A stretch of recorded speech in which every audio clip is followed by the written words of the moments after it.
Welcome to the Mid-Atlantic Championship Podcast, the podcast that travels back in time to review classic episodes of Jim Crockett Promotions' Mid-Atlantic Championship Wrestling as it appears on the NBC Universal streaming service Peacock, as well as internationally on the WWE Network. My name is Mike Sempervive.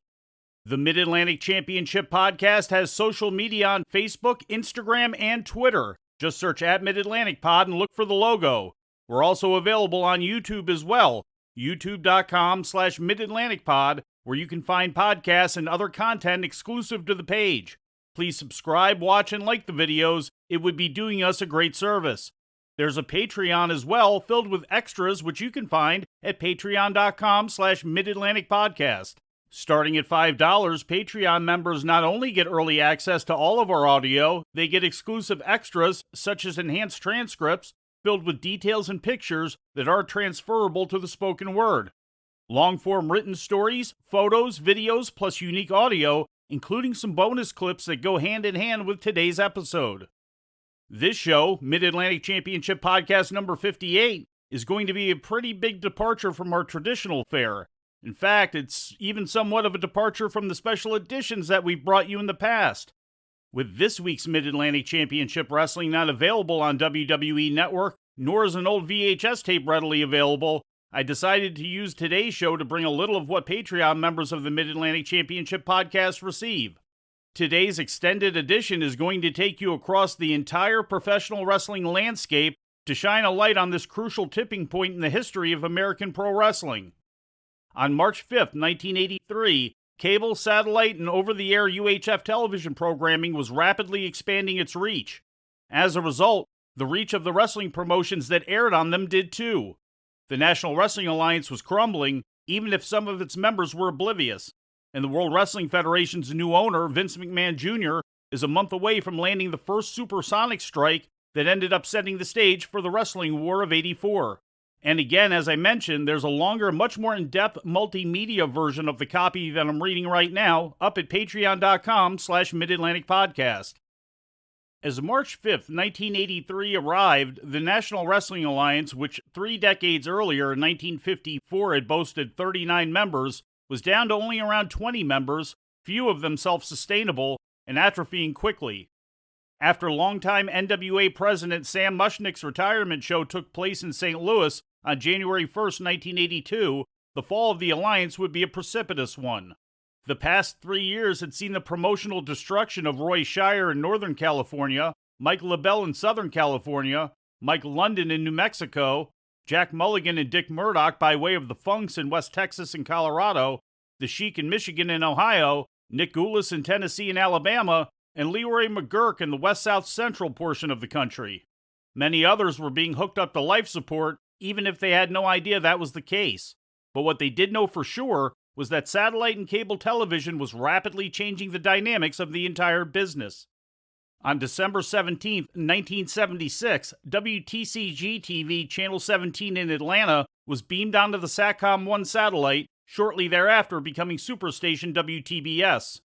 Ramifications to pro wrestling were swift as Georgia Championship Wrestling quickly became the #1 show on the burgeoning platform. Viewed as a delicious dessert by wrestling fans who were already satisfied with their own hometown product, several hours of Georgia Championship Wrestling was a nightmare for those whose main ability to promote revolved around them being the only game in town. By 1980, Georgia Championship Wrestling was running shows in Michigan, Ohio, West Virginia, and the final nails were put into the coffin of the Sheik. Between January 1981 and May 1982, Jim Crockett Promotions had also planted its flag in Cincinnati, providing a stop-off for those who were often on their way to work JCP-promoted shows for the Tunney family in Toronto. Often with a mix of Georgia talent, Mid-Atlantic's roster would work the Queen City, that is until June of 1982. If you've listened to these podcasts in order, you would know about the very unique relationship Jim Crockett Promotions in the Atlanta-based office had, which included, beginning in October of 1981, a decree that Ole Anderson would book both territories simultaneously. I will note he had help, including Gene Anderson and Johnny Weaver in the Carolinas, and Bob Armstrong and Ronnie West in Georgia. As we close in upon the final conflict in Greensboro, I'll also remind you that it was Ole Anderson, along with partner Stan Hansen, who walked out of JCP with physical possession of the NWA World Tag Team title belts in June of 1982, ushering in the era of Dory Funk Jr. to the Carolinas and Virginia. The departure, which came during the midst of a convoluted tournament to crown new NWA World Tag Team champions, which was the focal point of Mid-Atlantic's television throughout the first half of 1982.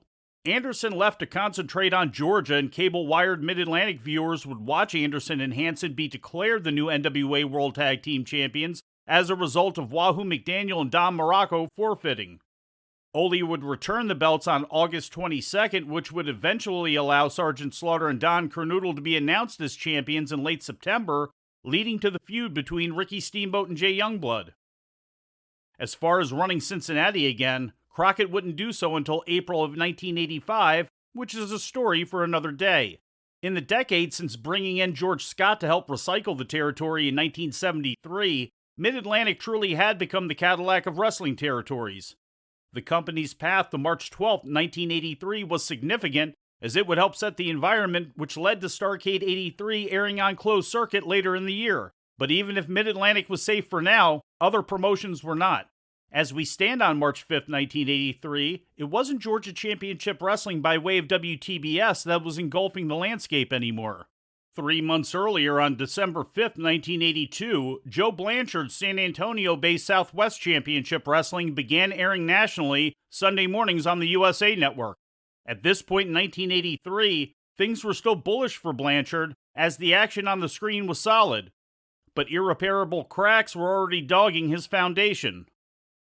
In 1978, Blanchard had an acrimonious split with Fritz von Erich's Southwest Sports, the company name under which World Class operated its business as, and Blanchard formed Southwest Championship Wrestling. Initially booked by Wahoo McDaniel between 1978 and 1982, the rough and tumble territory would be buoyed by McDaniel, Tully Blanchard, Johnny Valentine managing Dale Valentine, better known to most as Buddy Roberts, Dick Slater, Manny Fernandez, Ivan Putski, Gino Hernandez, Chavo Guerrero, Al Madril, and Ricky Romero. You have appearances in barnstorms from top stars such as Bruiser Brody, Stan Hansen, the Funks, Abdullah the Butcher, Dick Murdoch, the Mongolian Stomper, Nick Bockwinkel, Harley Race, and even Mid-Atlantic talent such as Ricky Steamboat and then United States Kingpin Ric Flair. Here's a clip of Flair appearing on Southwest Television from 1977, which appears on the mighty website MidAtlanticGateway.com as part of a series on the connection between Jim Crockett Promotions and the state of Texas. Red corner from Minneapolis, Minnesota, coming in at 250 pounds, the U.S. heavyweight champion, the nature boy, Ric Flair. Well, sports fans, this is Steve Sackett ringside right in the heart of Texas, and I have here with me one of the greatest Texans, former world champion Terry Funk. And Terry, look at the nature boy. Boy, Steve, I'm looking at Nature Boy, but I'm also looking at his opponent here on Championship Wrestling today, and that's Gary Starr. Gary Starr was named as the Young Wrestler of the Year, Texas's Young Wrestler of the Year, and there's a lot of fine competition on that, and he's going up against Ric Flair today. I'll tell you. Hold up. Mr. Flair, Ric Flair. A lot of people think I'm all talk, but here I am, the U.S. champion, and I love to show off. I love to show everybody why they call me the greatest from coast to coast, so I think it's only right that the former world heavyweight champion have both eyes on me all the time, baby, because I'm telling you and everybody in all of Texas, all these funky fans, that I'm the greatest of all time, forever and ever. And that goes for you or your brother, you understand? Well, one thing about it, you don't have to worry about patting Ric Flair on the back. He does enough patting himself on the back. Well, he's one of the top contenders in professional wrestling today in the NWA. Of course, keeping with the underlying theme of today's show, television would ultimately play a part in things, as in syndication, Mid-Atlantic was not only being seen in South Texas, but also airing in Von Erich's Dallas market. From the same Mid-Atlantic Gateway story, we hear a salute to Austin, Texas. The best in professional wrestling, Mid-Atlantic Championship Wrestling, #1 throughout the world. And right here, let's take a moment, David, to welcome to Mid-Atlantic Championship Wrestling, KTVV and all of their many friends and viewers. in Austin, Texas. We're mighty glad and happy to have them on our Mid-Atlantic Wrestling Network. I'd like to welcome the Lone Star State. Joe Blanchard hadn't been the only Texas promoter to split with the Dallas office. Houston promoter Paul Boesch completely split with Fritz von Erich and the National Wrestling Alliance after NWA World Champion Harley Race had no-showed a title defense against Tony Atlas on April 17, 1981. It was the second time Race had no-showed, the first being in May of 1977. On that occasion, it opened the door for AWA champion Nick Bockwinkel to benefit as he bought into the office.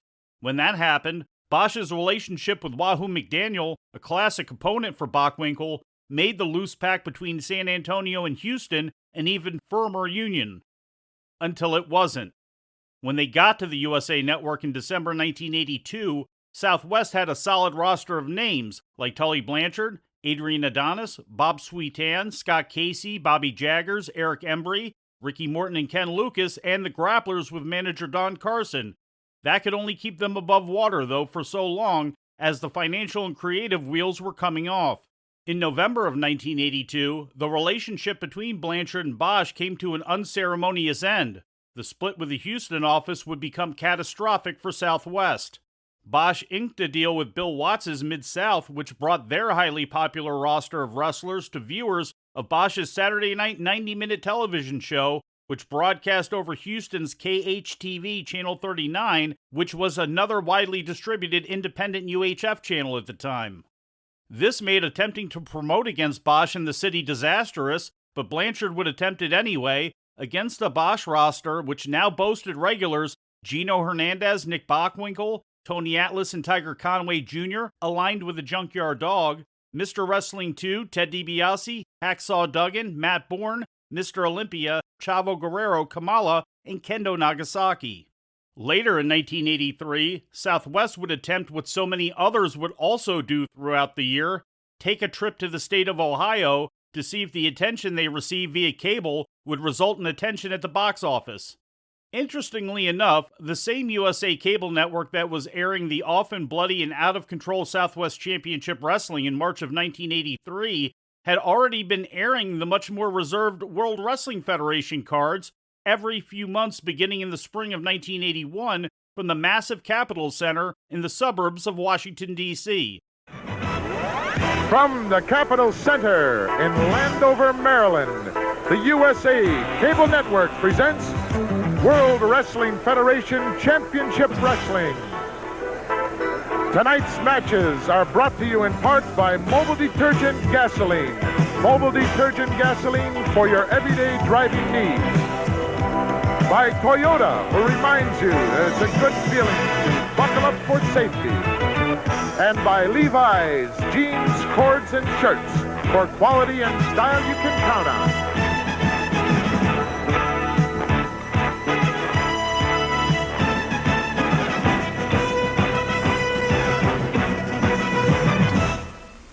Welcome, everyone, to the Capitol Center here in Landover, Maryland, and what an exciting night of professional wrestling we have in store for you here tonight. On June 5th, 1982, Vincent Kennedy McMahon reached an agreement to buy Capitol Sports from his father, Vincent James, and his business partners. The specifics of what the younger McMahon must have thought about Southwest, its talent, production values, or converted supermarket-turned-junction arena are unknown. But knowing what we do today, there was likely some disgust and the idea that he could do it better. As we stand right now in March of 1983, the WWF is airing its Madison Square Garden and Philadelphia Spectrum shows through regional outlets, the MSG Network and Prism, respectively. The WWF was also benefiting from both All-Star and Championship Wrestling being broadcast over Secaucus, New Jersey-based superstation WOR-TV. Ah, the superstation. Amazingly, due to the elder McMahon still being in the picture and circumstances being what they were, other than Georgia, the territory most ready to benefit from televised wrestling's national expansion was Fritz von Erich's world-class championship wrestling out of Dallas-Fort Worth. Already boasting strong syndication, World Class also benefited from exposure on Fort Worth superstation KTV-TV-TV, Channel 11, which became the Southwest's most powerful independent. and outside of Chicago's WGN-TV, may have been the top indie across the Plains area in southern Midwest. If that wasn't enough, the company's other show from Dallas was carried on the burgeoning Christian broadcasting network KXTX Channel 39, which actually had a bonus built in. Not only was Channel 39 proper beginning to be carried across the southern United States on cable and satellite providers, but now CBN affiliates in different parts of the country, like Boston, were also carrying the show as well. In the ring, not only was the Freebirds Von Erich's six-man battle of good versus evil on fire, at this point in 1983, World Class was also shaking off the shackles of old Texas wrestling ghosts by bringing in fresh talent like gorgeous Jimmy Garvin and Sunshine, Iceman King Parsons, and former Olympian Yoshiaki, then known as Toru Yatsu, managed by Armand Hussein. World Class had been revolutionizing how fans watched wrestling by revolutionizing how it was produced and packaged. Fritz rode the good fortune of his sons David, Kerry, and Kevin Von Erich's skyrocketing popularity, which had only been ascending higher with the kickoff of the Von Erich's Fabulous Freebirds feud on Christmas Day 1982. But something else also happened around Christmas Day 1982. During his annual jaunt to Hong Kong during the Christmas holidays, Jim Barnett was forced out of Georgia Championship Wrestling after Ole Anderson got his hands on the accounting books and accused Barnett of dipping into the profits. This caused a crucial schism in the office. Even if one excluded the many political connections Barnett had, it ended up being a short-sighted move from Anderson in almost every conceivable way. Barnett had been to that point arguably the most successful mover and shaker in wrestling history. Certainly the most knowledgeable man when it came to the television side of the business, Barnett was an incredibly savvy fountain of knowledge. And he also wasn't one to be crossed. Barnett took his 30-plus years of experience in the game, almost all of it facilitating national televised wrestling or a national touring syndicate, as well as his stake in the Georgia office, and headed to Stamford, Connecticut. Which is a story for another day, and as we sit here on March 5th, 1983, that day is only weeks away. Being in the media capital of the world and having lots of ambition, the younger McMahon wasn't going to be content watching others have the national spotlight, especially when he knew he could outclass his competition. In the case of McMahon entering the Southern California market, the LaBelles hadn't just slashed their own Achilles, but their own throats as well, leading into Hollywood Wrestling's union with the WWF. In October of 1982, LaBelle and McMahon entered into a $520,000 agreement for McMahon to take over the territory. Whereas the remnants of the once proud Olympic wrestling were relegated to Spanish-only television, McMahon would utilize his connections with WOR-TV's parent company RKO to facilitate a meeting with KHJ-TV Channel 9 in Los Angeles. There he offered the station $2,500 a week to air WWF Championship Wrestling at 9:30 a.m. every Saturday morning, a move which left the AWA's Vern Gagne and most of the NWA members aghast. Pay for television? The old guard were used to stations paying them. As Sergeant Slaughter was going to war with Private Jim Nelson in Charlotte tonight, the WWF was making its live debut on the West Coast by running San Diego, California, in front of a reported crowd of 5,000. The next day, the new product put 3,700 fans into the Olympic Auditorium, which would be up to 5,500 for its April 23rd show. A tremendous start considering that the Global Wrestling News Service newsletter said at the time that the final show in Los Angeles, quote, under the Hollywood Wrestling Office drew a little over 200 fans, end quote. While it wasn't apparent right away, under the younger McMahon, the WWF was beginning the process of recycling itself. WWF champion Bob Backlund was in the midst of title defenses against Morocco, Buddy Rose, Superstar Billy Graham, and Ray Stevens during the first few months of the year, before those names were replaced by Ivan Koloff, George the Animal Steele, and both of the Wild Samoans. Graham and Rose would be gone within weeks, while Stevens departed in June. But the real interest of the company resided with the Intercontinental Championship. In January, the Magnificent One Dom Morocco had just handed Pedro Morales his first pinfall loss at Madison Square Garden in 18 years, taking the title and then going head-on into feuds with Rocky Johnson and, much more importantly, Superfly Jimmy Snuka. Ever since Snuka was turned on by his manager Captain Lou Albano and partner Ray Stevens in November 1982 and took on Nature Boy Buddy Rogers as his new handler, Snuka's popularity had exploded. With his incredible look and dazzling offense, Snuka seemed like the man the younger McMahon was going to build as the next Northeastern hero, with the obnoxiously entertaining Morocco as the perfect foil. But in a few months, Snuka would be involved in an infamous incident with girlfriend Nancy Argentino, leaving her dead. Bypassing the real-life aspect of that tragedy and just looking at it from a wrestling perspective, the writing was on the wall for Bob Backlund as the hero of the company once Vincent Kennedy McMahon bought it. After Snuka's legal issues and other uncomfortable actions came to light, here's likely the point when McMahon realized that securing his next option was essential.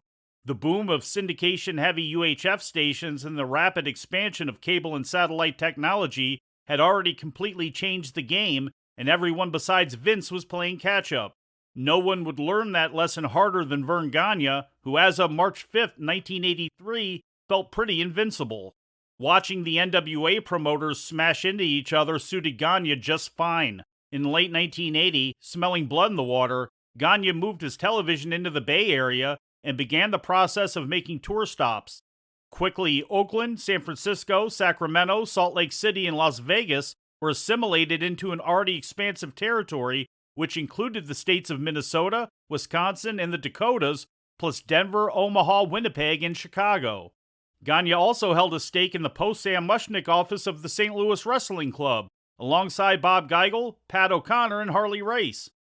Verne was riding high with a very safe hand. Bockwinkel was also recognized as the world champion in Memphis and Houston, and his manager Bobby the Brain Heenan's reputation as the best second to ever live was being galvanized with every new fan that saw his promos and work at ringside on new television affiliates or via tape trading.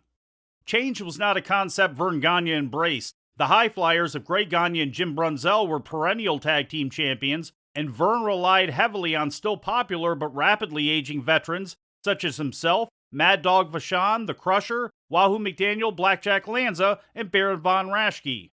Things weren't all bad, though. The ascending Rick Martel had just departed back to Montreal after an extremely good run, which saw his wrestling skills impress, although fan response to him could at times be tepid. No matter, stories about Martel would be seen in AWA programs, newsletters, and from friends in mainstream media. In a case where fan response was anything but tepid, the AWA was also the home of arguably professional wrestling's biggest babyface, Hulk Hogan.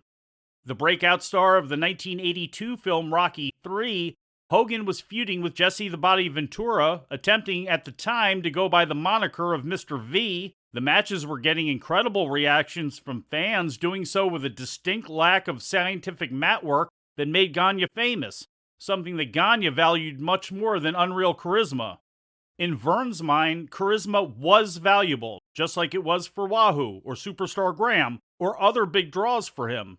But world champions? It would come back to bite Verne Gagne the next month on Sunday, April 24th, 1983 in St. Paul, Minnesota. But that's a story for another day. On this day, March 5th, 1983, as the WWF was in SoCal, Gagne brought his troupe to the Cow Palace in San Francisco, which saw a main event of Mad Dog Vachon and the High Flyers defeating Sheik Adnan El Casey, Jerry Blackwell, and Sergeant Jacques Goulet, and a semi-main event of Hogan beating Ventura by disqualification. Also on the show, Jerry the King Lawler, who defeated John Tolos. Lawler's feud with Bockwinkel for the AWA title in Memphis during 1982 was big business, but its success was mostly isolated to Tennessee. Lawler's interviews and interactions with Gene Okerlund were, unsurprisingly, great. The reaction to the rest of his act didn't go quite as well during matches with Tolos, Ken Patera, and Jacques Goulet in the traditional territory, and by the end of the month, the King's appearances dried up. But it was good to be the King, because you always had Memphis, and things were really good in Memphis. The reverberations of Lawler getting hoodwinked out of the AWA World title by way of Andy Kaufman on January 10th, 1983, during Lawler's rematch against Bockwinkel, were still being felt as March 5th rolled around. With Kaufman and Jimmy Hart back in cahoots, that's where Lawler's focus laid. To try and placate a disappointed crowd who would rather have seen Lawler as AWA World Champion than another round with Kaufman, Austin Idol had come in as the International Champion in February, and in a few days, Monday night, March 7th at the Mid-South Coliseum, Lawler would defeat Austin Idol for the International title. A title that worked just about as well as superstar Billy Graham's CWA World title did in making fans forget about Lawler missing out on the AWA title in 1979. Which is to say, not much. Meanwhile, the area's most popular duo, the Fabulous Ones, were involved in a war with their complete opposites, the New Zealand Kiwi Sheepherders. Soon the Fabs wouldn't just have to deal with the Sheepherders, but Moondogs as well. Terry Taylor, who headed to Memphis after a good stint in Mid-Atlantic the year prior, had just upended Jacques Rougeau for the Southern Heavyweight title and would soon be dealing with a turning Bill Dundee. Jimmy Hart wasn't only tied up with Lawler as his man Bobby Eaton continued to war with former partner Coco Ware, who was under the persona of Sweet Brown Sugar, over the Mid-Southern Heavyweight title. Other babyfaces included Dutch Mantell, Steve Olszanowski, who would also sit in on commentary, and a young Bobby Fulton. Even without the benefit of cable, Memphis's reputation exploded due to Jerry Lawler's exploits with Andy Kaufman in 1982, and its promo-heavy television show becoming a fast favorite of tape traders. What happened in the Tennessee territory pretty much stayed that way, as its syndication loop was large but quite reserved compared to its neighbors in Georgia and the Carolinas. And despite its proximity to the cable capital of the country at the time, the state of Ohio, they didn't have national visibility. When it came to Ron Fuller's Pensacola, Florida-based Southeastern Championship Wrestling, that's exactly how they liked it. Recoiling from publicity offered by the established national wrestling magazines, let alone pursuing national television, Southeastern was operating in something of an oasis on the Gulf Coast of Alabama and Florida, and the promotion was currently seeing its favorite son, Bob Armstrong, going through something of an identity crisis. Armstrong had grown out a mustache, started puffing on a cigar, and repackaged himself as a bad guy who was scheduled to battle Jimmy Golden for the Southeastern Heavyweight title in a Texas death match this coming Monday, March 7th in Montgomery, Alabama. The Bullet's babyface son, Brad Armstrong, would return from Georgia for a short stint before he was headed south to Eddie Graham in Florida. And on today's television program, he'd get a taste of his father's new disposition. Armstrong reversed into the turnbuckles by Robert Gibson, and Gibson trying for that shoulder block, ducked out, and I believe almost hit that ring post, or maybe he did. I can't see from our angle. That's that same shoulder that I tore out for him in Oklahoma. That's that same shoulder. Look at him. Referee, he's in pain now. Wait a minute. From the dressing room, Bullet Bob Armstrong. Brad apparently standing back from the injured Robert Gibson as Bob is shouting at him, I believe, to continue the match and take his win. What would almost be a Armstrong now screaming, I said, beat him. Whoa. Well, Bob Armstrong just slapped Brad.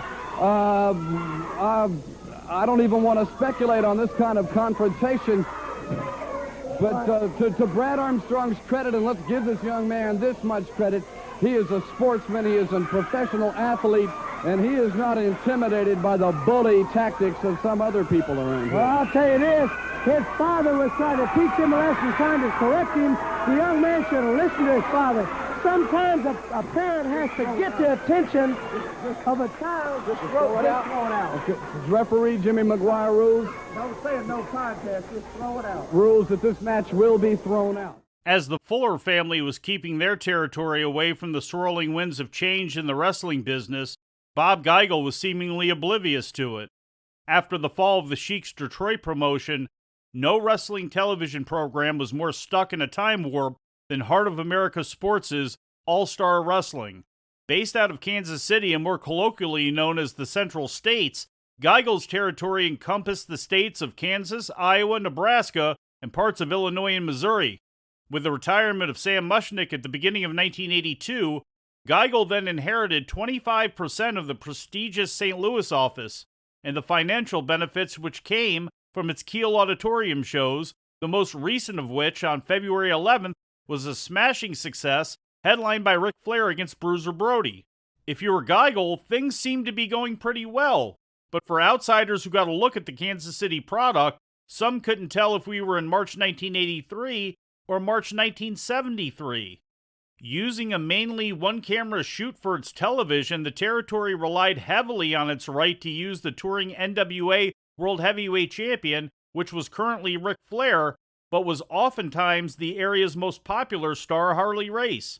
Even with longtime office worker and announcer Larry Matisick leaving to run opposition, he had just quit after a show the week before on February 25th, the reputation of St. Louis as the heart of the National Wrestling Alliance still held prestige among the NWA's territories and the workers who wrestled there. It was one of the reasons that Geigel could mentally downplay the effects of cable and satellite on the business around him. Sure, satellite had brought the exciting Atlanta wrestling style and the revolutionary production of Dallas into the Plain States, but in Geigel's world, he'd be able to tap talent for tours as they came to St. Louis, or rely on old friendships, believing the old rules of unity and doing business would continue as they had since the alliance was born.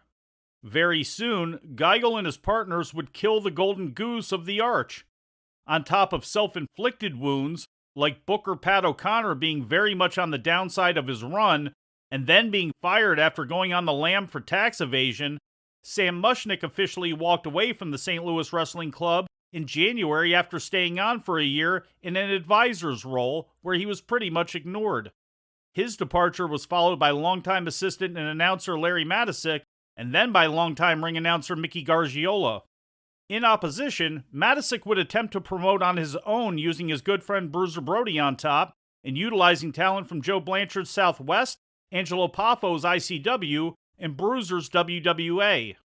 After giving his word that he would be there, Blackjack Mulligan no-showed the first card in June, forcing Brody into a handicap match against two undercard workers. As a result, Geigel's promotion was in cruise control between appearances by Harley Race or barnstorms from Bruiser Brody. Heart of America Sports provided a meal of aged meat and hearty potatoes for its audience. And when you look at the roster, you'll see why I said aged meat and hearty potatoes. Save for 19-year-old Mark Romero, 20-something manager turning wrestler Gary Young, Hercules Hernandez, and Central States champion Manny Fernandez, there was almost no one in the area under 30. And once you remove the names Buzz Tyler, Mike George, and newly crowned tag team champions Masafuchi and Kim Duck, the land was barren of anyone under the age of 40. In March 1983, Roger Kirby, who was actually the Central States champion at this time in 1973, was trying to unmask the convict, former Hollywood blonde Jerry Brown, under a mask. The Central States champion was now veteran Dewey Robertson, who had unseated Fernandez. Add in such area stalwarts as Omar Atlas, Bulldog Bob Brown, Rufus R. Jones, and Ox Baker, and you could see how the slower, more methodical style and pat-handed ideology didn't export well. If Geigel was floating in his own world, Dick the Bruiser floated in his own universe, which in this case encompassed the state of Indiana. While not as aesthetically ugly as Kansas City, by March of 1983, the area had devolved into its boss's vanity project. Bruiser's longtime partner Wilbur Snyder had retired the year before, but the world's most dangerous wrestler was still dominating his city. Bruiser also still made appearances on St. Louis cards as well, sometimes getting those courtesies extended to his son Carl, who wrestled as Leroy Redbone, and his son-in-law Spike Huber, who teamed with Snyder's son-in-law Steve Regal as the Young Lions. The show itself was a slow-moving, mostly one-camera shot with exceptionally hokey locker room-style promos led at this time by personalities Bob Luce and eventually David McLean of Glow fame. Much like Geigel and Gagne, Bruiser still relied on aging special attractions like Bobo Brazil and Ox Baker to supplement an aging selection of local workers like Paul Christie, Bobby Colt, Blackie Guzman, and El Bracero. But because of the power of television, even the Bruiser took a crack at running Ohio. One attempt on April 18, 1983, drew about 100 people for a show 200 miles east of Indianapolis in Tarleton, Ohio, which is about 40 miles south of Columbus. Conversely, another star of the 1950s and 60s, Eddie Graham, still operated a top-flight territory, although it was swinging downward from its peak throughout the 1970s and early 1980s. At the top of the card, The Midnight Rider was still riding around after Dusty Rhodes had lost a Christmas night cage match against Kevin Sullivan due to the interference of Jake Roberts. In fact, the Rider just had to relinquish his half of the Global Tag Team Championship he won with his partner, a pre-Magnum Terry Allen, over the Kangaroos team of Bulldog Don Kent and John Heffernan. Congratulations, an outstanding match. You've got the Global Tag Team Championship. Done fully. Terry, you know the situation I'm in. And when I'm in a situation like this, I know what to do. You know I can't keep this hand. But I know one thing. I'm going to give you the belt. He's going to have both belts. Because the Midnight Rider can't let him touch me. I can't let him touch me. Right here is the Global Tag Team Champion, Terry Allen. You'll notice the global designation of the tag team titles, which were created in late October 1982. That plays into Eddie Graham and Ann Gunkel's new venture into California in the Four Corners, which I'll touch on a little later. Allen was allowed to choose Scott McGhee as his new partner. Barry Windham was rapidly coming into his own and shaking off any shadows that came from being Blackjack Mulligan Jr., putting on incredible performances and becoming a contender for the NWA World title, after being unceremoniously fired by Ole Anderson in Georgia at the end of 1982. Roddy Piper would spend ample time in Florida in early 1983, which allowed his beating at the hands of Greg Valentine and Ric Flair to breathe for Mid-Atlantic fans. Holding a complete iron claw on the state of Florida and the islands around it, strong syndicated television across the southern states, west through Texas, a new venture that could let him lay claim to the Southwest U.S. and California, and an incredible level of respect from his peers, most notably Vincent James McMahon, who had no quarrels with Florida television airing in the New York City market on WNJU Channel 41. In February of 1983, from the outside looking in, Graham and his trusted booker and protege Dusty Rhodes could ride this wave forever. But that's a story for another day. That loops the road back around to Georgia Championship Wrestling, the territory that unintentionally started the shrinking of the pro wrestling world by being expanded to more viewers than it could believe. Ole Anderson's power play to force Jim Barnett's resignation from Georgia Wrestling Affairs would soon be raining down hell upon him, as in April the territory would be sold to Titan Sports, which turned a tumultuous time for Atlanta into a meltdown. While northern tours for the promotion were still solid, Georgia was facing increasing competition for eyeballs in Michigan from George Cannon's Montreal group and from the WWF in Ohio. The latter was a situation that would explode into litigation over arenas in the same way it would over the battle for the company. In the process, Vince McMahon's consolidation of power would cause irreversible problems for the WWF's old string of local promoters who either went into business for themselves, like Angelo Savoldi in New England, or attempted to work with others. As an example, Gene Dargan, who promoted Pennsylvania towns such as Altoona and Johnstown, fell out with the younger McMahon and would align himself with the Georgia office. But despite more inroads into new places, on screen, Georgia was moving further and further away from the highs it had seen only a year and a half prior. Ironically, at this point, the promotion was about a year and a half into the blood feud between Tommy Rich and Buzz Sawyer, which would weave itself in and out of most everything on the show. Anderson's cost-cutting for the promotion allowed it to look past the misgivings of some like Sawyer, but when challenged with someone with more options like Roddy Piper, Ole was quick to offer the door.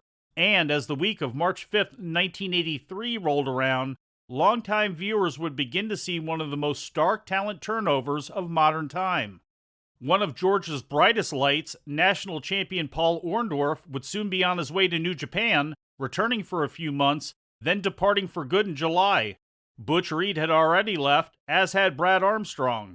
Next week, the Super Destroyer Scott Irwin departed for Mid-South, and over the course of the next several weeks, gone would be the Moondogs, Ivan Koloff, Tito Santana, and the Masked Superstar. Taking their places? Well, Dick Murdoch would jump into feuding with the Iron Sheik, and last until July when he'd leave for New Japan. Paul Ellering arrived in January, and Bob Roop in February.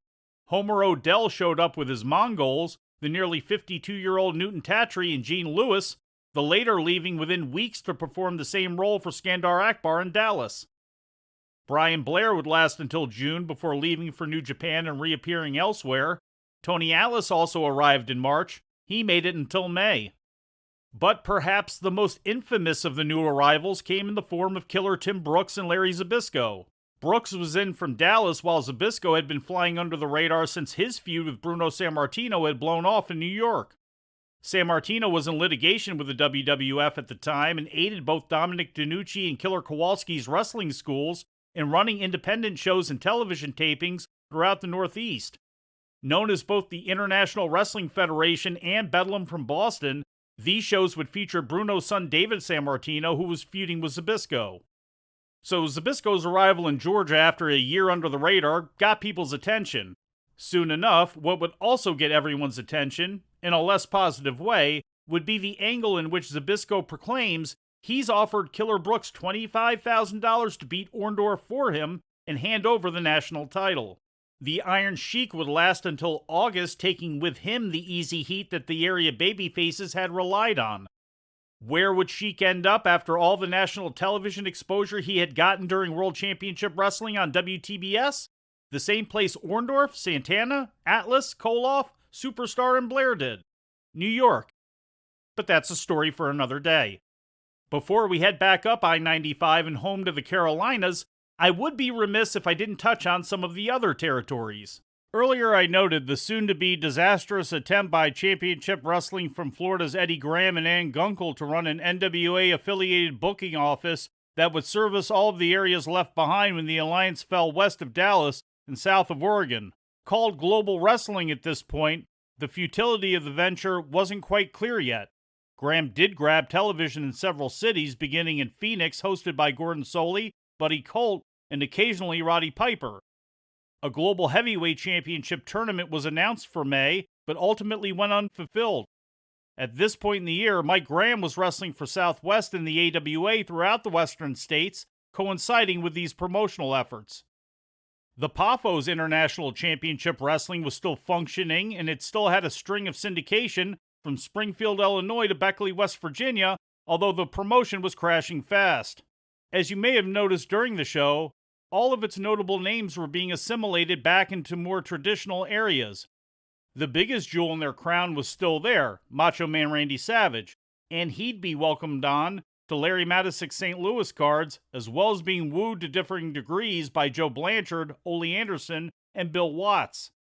At this point, ICW shows were being led by Savage and fellow heels Rip Rogers with Brenda Britton, Doug Vines, Paul Christie with Miss Bunny Love, Radimus, a painted-up Bill Howard, and the original Great Kabuki, spelled K-A-B-O-O-K-I, and played by the 60-year-old veteran Ray Urbano, with Lanny Poffo, George Weinergroff, Mike Doggendorf, and fabulous Danny Fargo heading the babyfaces. Later in the year, desperation would make for strange bedfellows, as the Poffos would hook up with Nick and George Goulas, who were attempting to continue promoting wrestling in the area between Nashville and Chattanooga, Tennessee, with their local Universal Wrestling Association television show, which they would also call Universal Championship Wrestling. Hosted originally by Michael St. John and later George Goulas and area manager Ken Hawk, the promotion's most notable workers were longtime Goulas associates like Tojo Yamamoto, Herbert Higgy and his son Tommy, the bounty hunter David Novak, and Dale Mann, who also helped to provide a funnel of self-trained talent to both Goulas and the Poffos. Ginger the Wrestling Bear, wrangled by trainer Richard Walker, got a lot of work when you look at the state of Kentucky and head southwest into the Ozark region, as did Tom Boogaloo Shaft, although the booking of the two are unrelated. In said Ozark region, Bill Watts had consolidated control over Mississippi, Louisiana, Arkansas, Oklahoma, and Far East Texas under the banner of Mid-South Sports, but that didn't mean an old friend wasn't interested in doing his own thing. In April of 1983, Danny Hodge, whose career was ended due to a broken neck suffered in a 1976 car accident, decided to make a miraculous comeback at the age of 50, along with veteran names like original Kabuki Ray Urbano, Radimus, Mike Dupree, Ron McFarland, Outlaw Don Bass, and Sir Joseph Cagle. Hodge also used a troupe of his own trainees to run small towns in familiar locales such as Oklahoma City, Tulsa, and Fort Smith. Hodge would also make appearances for Southwest Championship Wrestling, often against Eric Embry, as Joe Blanchard desperately attempted to draw houses in traditional world class and Mid-South strongholds. Walk into any portion of the bluegrass state in early 1983, and you're bound to trip over an outlaw or indie. But in a state where the Poffos were still waging war with Jerry Jarrett, both shows needed talent to be created, especially when both TV shows had a lot going on all the time. In most cases, there was always some sort of plug between local outlaws and the establishment. But in Kentucky and Tennessee, those relationships seemed to be the most cordial. As long as it wasn't a town of consequence, Jerry Jarrett often looked the other way as veteran wrestlers ran local shows using their trainees and often giving a payday to an older worker past their primes. As long as it wasn't a town of consequence, Jerry Jarrett often looked the other way as veteran wrestlers ran local shows using their trainees and often giving a payday to an older worker past their prime. In some cases, as with Jarrett referee Paul Morton, who ran self-promoted shows in cities like Columbia and Spring Hill, Tennessee, talent from Memphis television would occasionally appear, either working as a local or against whomever they're feuding with on TV. Starting his career in the late 1960s, Dale TNT Mann was based out of Georgetown, Kentucky, and ran shows under the banner of Mid-Continental Wrestling Association. Also a trainer, Mann's most notable expert was working for him in March of 1983, Big Jim Morris. Over time, Morris would morph into Harley Davidson, then into the man simply known as Hillbilly Jim. At this time, shows were populated by Morris, Shaft, who was touted as the 1982 Tough Man World's Contest winner, Whipper Billy Watson Jr., aka Flying Phil Watson, area athletic legend Chuck Connors, the fabulous Danny Fargo, the Toledo Blondes team of Jim and John Malone, and the Southern Sensations team of Billy Joe Travis and Michael Ray, among others. 2 hours east of Georgetown, Kentucky, in Ashland, longtime tag team partners Rip Collins and Chuck Conley would also run area shows and train prospective workers. Along with their manager named Cousin Alfred, Collins and Conley achieved national success in the 1960s from Madison Square Garden to Hollywood, California, as Willie and Slim, the original incarnation of the Scufflin' Hillbillies. Don Pruitt ran shows for years in towns like Owensboro and Bowling Green, Kentucky. Bob Hamby, aka Irish Pat Clancy, ran areas like Hellier, Kentucky, on the border of Virginia and Kentucky, while other names like Larry Boland, Cliff Lilly, and Dale Starr also knocked around the state as well. Visibility-wise, Portland suffered from being 3,000 miles away from the hub of wrestling magazines, New York City, and much like Kansas City, was mostly a one-camera shoot, but its reputation as a home to help build future talent, and Don Owens' standing as an honorable member of the NWA, kept its reputation high above par. One of the young talents born from the region was Billy Jack, who in March of 1983 was less than a year into his rookie campaign. The weekend of March 5th, 1983 would be Chris Adams' last in the area. He defeated J.J. Dillon at the Sports Arena in Portland, going on tour with New Japan before entering World Class in April. Quite the odd matchup on paper, it coincided with Dillon landing back in the States after a tour with All Japan. Buddy Rose would also re-enter the Northwest from the WWF and go right back to being the reviled figure he was before. He had good company, as the crippler Rip Oliver's clan of himself, the Assassin, known better to listeners of this podcast as David Patterson, and Sheikh Abdullah Ali Hassan were the top unit. Further north, in Vancouver, Al Tomko, well into his 50s, was still getting into the ring, although his longtime rival / partner Dean Ho was getting ready to wrap up his career. The territory used longtime veterans the mighty Igor Musomorowski, Igor Volkov, Jerry Morrow, and Chris Colt, with special appearances from Bulldog Bob Brown. In Calgary, Stu Hart's venerable Stampede promotion rolled on with sons Bruce, Brett, and Keith leading the way. The kingpin of the territory was mid-heavyweight champion the Dynamite Kid, who along with Davey Boy Smith, Jim Neidhart, and Mr. Hito had their hands full with a heavy roster of heavies. A soon-arriving Hercules Ayala would further bolster a heel side, which included North American heavyweight champion Leo Burke, the Great Gama, Honky Tonk Wayne Ferris, and Dr. D. David Schultz. Bad News Allen would return to the promotion in May. On March 11th, Neidhart and Hito would defeat the Masters of Disasters, Kerry Brown and Duke Myers for the company's international tag team title. The new champions would immediately face the challenges of Mike Miller and the Cuban Assassin, as well as Norman Frederick Charles III and Athel Foley. Further west, out in the Pacific Ocean, The Lia Maivia-led NWA Polynesia was the ultimate stop for those coming and going on tours of Japan or North America. In March 1983, regulars on the island consisted of Superfly Tui, Lars Anderson, Ripper Collins, and the team of Farmer Boy Ippo and Leroy Brown, who is not the same Leroy Brown currently working in Florida. There was a team of Mongolians named Czar and Gore, who were also known as Curtis Kumala and Barry Darso. Yes, that Barry Darso. King Curtis, Rocky Johnson, and Siveafi came in whenever possible, as did familiar faces Mark Lewin, Steve Ricard, and Tor Kamada. Speaking of Ricard, his season of wrestling in New Zealand had just kicked off with Ric Flair in Auckland to defend the NWA World title against Lewin. Western North Carolina outlaw Rick Link was also here, as well as the not very Mongolian Mongolians. Ricard would face promotional battles too, one of which at this time came from Ernie Pinch's South Pacific Wrestling Association, which operated from the 1960s into the mid-1980s. Meanwhile, back in North America and going all the way east, Montreal was being promoted by International Wrestling and its owners, Frank Valois, Gino Brito, and Dino Bravo.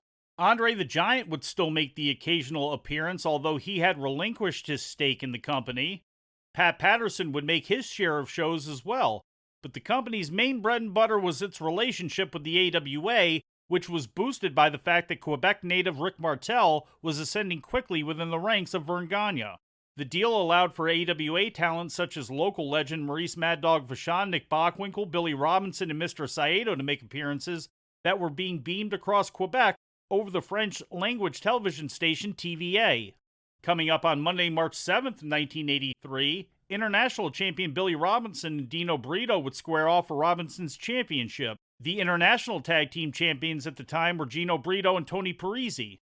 Sadly, on May 25th, 1983, the legendary Johnny Rougeau would pass away at the age of 53, making Rougeau the second iconic Canadian wrestling figure to pass away in 15 days, as Toronto promoter and Crockett Promotions partner in the city, Frank Tunney, had passed away in Hong Kong on May 10th while on vacation.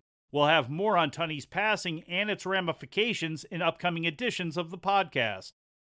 Based out of Windsor, Ontario in 1982, George Crybaby Cannon inked a deal with the Montreal office to begin airing its tapes while he provided voiceovers and hosted local promos. Operating off its flagship of CFCF-TV, Cannon beat Georgia Championship Wrestling to the punch when it came to running the Motor City. On March 19th, Cannon would run a show at Joe Louis Arena, which featured Billy Robinson against Bobo Brazil in the main event in a six-man tag team match with Dino Bravo, Gino Brito, and Dominic DiNucci against Gilles the Fish Poisson, Hangman Neil Guay, and Johnny Valiant with Eddie Creechman. By the way, the name of Cannon's television program? Superstars of Wrestling.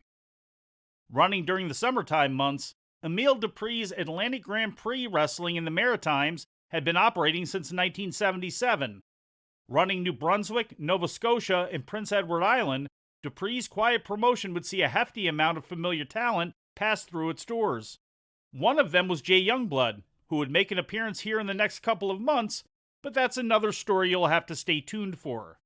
The most prolific local names were Big Steven Pettipas, who would wrestle as a heel under the name Sheik Ali in Quebec under the tutelage of Eddie Creechman, and New Brunswick resident Killer Carl Krupp, who dominated the company's European Championship. Those who worked regularly in Montreal would pass in and out, as would names familiar to Toronto's Maple Leaf Wrestling program, like the Kay family of Rudy and Terry Kay and Leo Burke, Rocky De La Serra, Goldie Rogers, Hubert Gallant, and no-class Bobby Bass, who occasionally refined himself as manager Robert Joseph Bass III. Oh, and by the way, even though Jim Crockett Promotions hadn't had any real direct threat of competition since the Johnny Powers promoted International Wrestling Association had fizzled out in early 1977, that didn't mean that no one else wanted to have their fun in the wrestling business. In Lexington, North Carolina, which is about 35 miles or so southwest of Greensboro, veteran Johnny Hunter trained wrestlers and ran shows under the banner of the Eastern Wrestling Association. Believed to be a product of East Tennessee legends Ron and Don Green, Hunter would also rent out his ring for other promotions to use under other acronyms. Names like Avalanche Buzz Tyler, Steve Muslin, George South, Gene Ligon, Ron Rossi, Mike Simeoni, Don Gilbert, and Rick Benfield would begin their careers intermingling with other wrestlers from the region in the same predicament like Buddy Landell, alongside a few vets who worked for the NWA or IWA. IWA alumnus Big Ed Fury regularly worked, as did 60-year-old local legend Brute Bernard, who was often designated as the area's brass knuckles champion while looking like a relic from a different era. Making the occasional appearance to supplement things were older attractions such as the Mighty Igor and Benny McGuire, who was half of the famous heavy-set twin brother team. The Fabulous Moolah and her Columbia, South Carolina-based camp of women made regular appearances too, with a Southern Women's Championship being recognized, which in March of 1983 was held by Donna Christianello. Speaking of the Palmetto State, for many people who lived through Mulkey Mania, Anderson, South Carolina's Randy and Bill Mulkey are its most notable exports, at least west of Interstate 85. But in reality, Crusher George Gray gave the biggest boost to the area in the early 1980s when the Paphos ICW came calling for Outlaws to bolster their ranks. Becoming Crusher Bloomfield and later the One-Man Gang, Gray would come on board as well as other trainees of local worker promoter Chief Jay Eagle like Rattlesnake Brooks and Ricky Starr. Another outlaw of the time and far less revered was promoter Charlie Babb, who during this time of 1983 was popping up in towns like Greenwood, Union, and Campobello, all about 20 to 30 miles outside of Crockett's Spartanburg stronghold.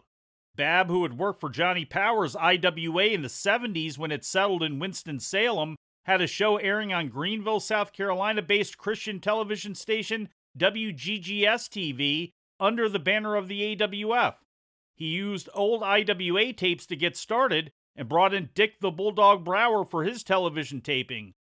Babb would close each show telling kids they should play the game to win, but play like a sport.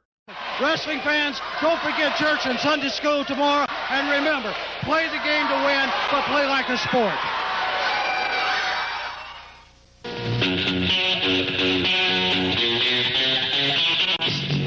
AWF Championship Wrestling has been furnished to this station in exchange for commercial consideration. If your civic or charitable organization would like to bring AWF Wrestling to your town, contact the promoters of AWF Championship Wrestling at P.O. Box 343, Buffalo, South Carolina 29321, or call 803-427-5113. The show wouldn't last long, and neither would Babb, at least in one place for too long, as stories of Babb's questionable business practices continue to this day. But at the moment, old IWA names like Brute Bernard, Homer Odell, Buck Forrest, and Ed Fury come up again, with Chief Jay Eagle declared as the AWF television champion. Other names during this point in time included the likes of Sweetman Jim Tucker, Donnie Gilbert, Josh Winterhawk, and Kenya Condori, who also received a few cups of coffee on Memphis TV. One name that did stumble through and went on to some notoriety in the state of Texas would be Freebird Johnny Hayes, a.k.a. John Tatum, who was based out of Chattanooga at the time. And one of the men who had joined Babb on commentary for these shows would be Red Cowan. Rumored to be the biggest wrestling fan in his family, Red was from Walhalla, South Carolina, and helped get his brother Wayne into the business in the 1970s. The younger Cowan would go on to more repute when he changed his name to an old Texas wrestler from the early 1900s, Dutch Mantell. Back on the road heading north on Interstate 77 into Virginia and West Virginia, local Crockett promoter Pete Apostolou would face his own unique standoffs. The area around Virginia Tech University southwest of Roanoke and Lynchburg saw local wrestler promoter Eclipso, real name Mike Weddle, get some regional acclaim through being the original trainer of the now private Jim Nelson and Rick McCord. Roanoke west to Bluefield, West Virginia is about 100 miles, but once one got there, despite having access to Jim Crockett Promotions television from stations like WCHS-TV in Charleston and WVVA-TV in Bluefield, where Johnny Weaver maintained control, the real pro wrestling property was in the hands of John Madrid. Madrid came to the area in the 1950s after working California and became the biggest star in Southern West Virginia wrestling history before taking control of the area. From 1954 to 1977, Oak Hill's WOAY-TV aired Saturday Night Wrestling, and John Madrid, along with his working brother Gene Madrid, dominated the hills and mountains. From Mount Olive south to Princeton, and flanking out on each side, no one dared tread on Madrid's land without a pass. Not even Crockett Promotions, who eventually ran Beckley east to Union, and then up State Highway 92 to Ronceverte, then further north to Franklin, West Virginia, which is about 40 miles west of Harrisonburg, Virginia.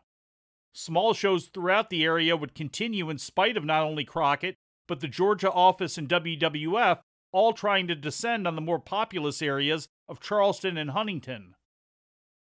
Since I've talked about everywhere else, it's time to truly bring it home. On today's March 5th, 1983 episode of Mid-Atlantic Championship Wrestling that, for the time being, has been lost to time, we do know the results.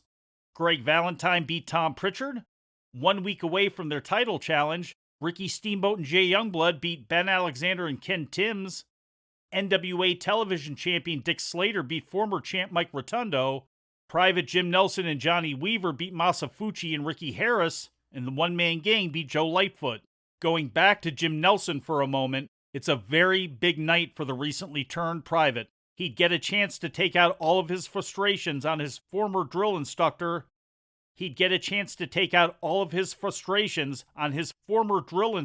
Sergeant Slaughter, when the two faced off at the Charlotte Coliseum.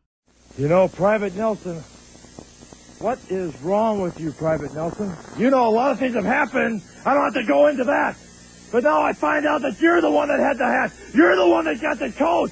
I never suspected it. But Nelson, do you know what you've got yourself into? On March 5th at the Charlotte Coliseum, you're going to find out that when we're at war, you expect everybody that's on your side to be there on your side.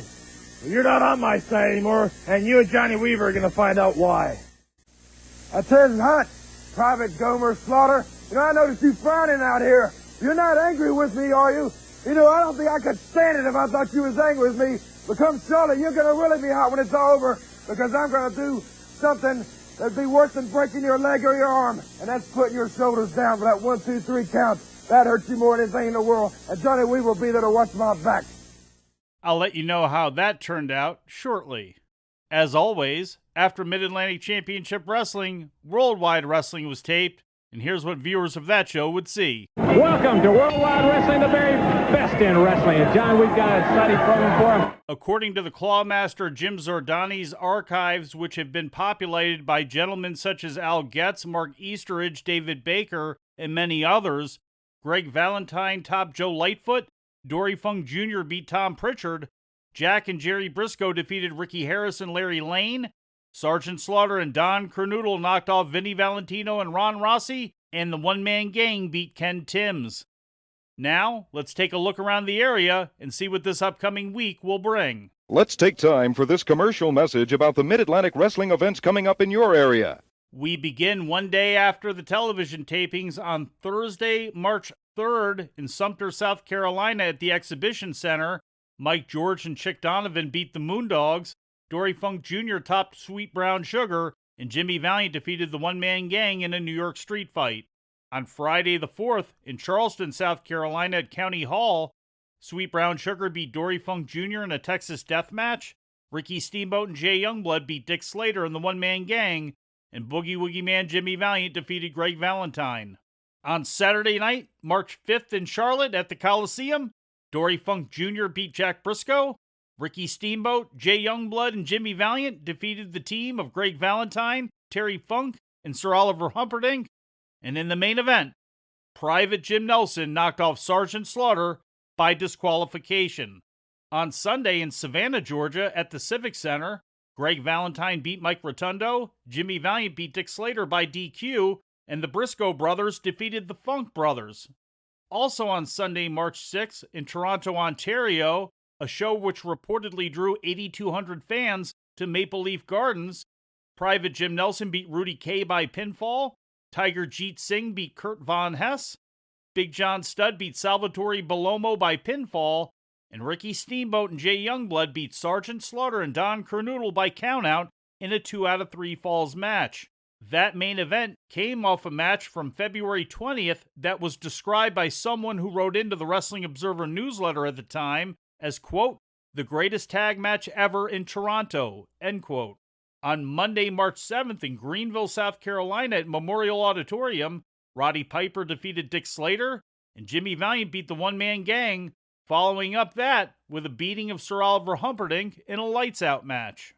The same day in Brantford, Ontario at the Civic Center, TV tapings took place for Maple Leaf Wrestling. During the tapings, all matches were one-on-one affairs. Johnny Weaver beat Leo Burke by DQ, Bobby Bass, and also Kurt Von Hess. Vinny Valentino lost to Leo Burke, Bobby Bass, and Red Dog Lane. Terry Kay beat Private Jim Nelson and drew with Kurt Von Hess. Private Nelson defeated Rudy Kay. Red Dog Lane also beat Rudy Kay, but was held to a draw by Terry Kay, and Rudy Kay beat Bobby Bass. On March 8th in Columbia, South Carolina at Township Auditorium, Ricky Steamboat and Jay Youngblood beat Gene Anderson and Larry Lane. Jimmy Valiant and Bugsy McGraw beat Dick Slater and the one-man gang, and Jack Briscoe beat Dory Funk Jr. by disqualification. And on Tuesday, March 9th in Fishersville, Virginia at the Augusta Expo, Sweet Brown Sugar beat the Ninja by disqualification, Dick Slater topped Jerry Briscoe, and Jimmy Valiant beat Greg Valentine, but did not take home the United States title. And that takes us back around to the WPCQ studios in Charlotte, North Carolina for the tapings that took place on Wednesday, March 9th, 1983, and began airing in local markets beginning the weekend of Saturday, March 12th, 1983. And here's how the WWE Network describes the upcoming episode. Quote, Greg Valentine puts the coveted United States Championship on the line against Roddy Piper, end quote. References used during this podcast are included in the enhanced script available on Patreon. As I mentioned earlier on, I invite you to follow us across our many forms of social media, Instagram, Facebook, and Twitter. Just search @MidAtlanticPod. I would also really appreciate you following the show on YouTube, youtube.com/MidAtlanticPod, and please consider supporting the show via Patreon. Just search patreon.com/MidAtlanticPodcast. I also invite you to support all of the programs and content here on the Arcadian Vanguard Podcast Network. We don't condescend, and we are dedicated to preserving and accurately archiving the history of professional wrestling. And I'm proud that this show, produced by me, can be a part of that. I'm Mike Sempervive. Take us home, Bob DeBartoleben and Uncle Bob Cottle. All right, fans, that's it, and it's been a wild and woolly time. And you hear it there from Paul Jones and Wahoo McDaniel. We'll see you next week, and until then, so long for now. Mid-Atlantic Championship Wrestling has been furnished to this station for broadcast at this time by Jim Crockett Promotions in exchange for commercial consideration.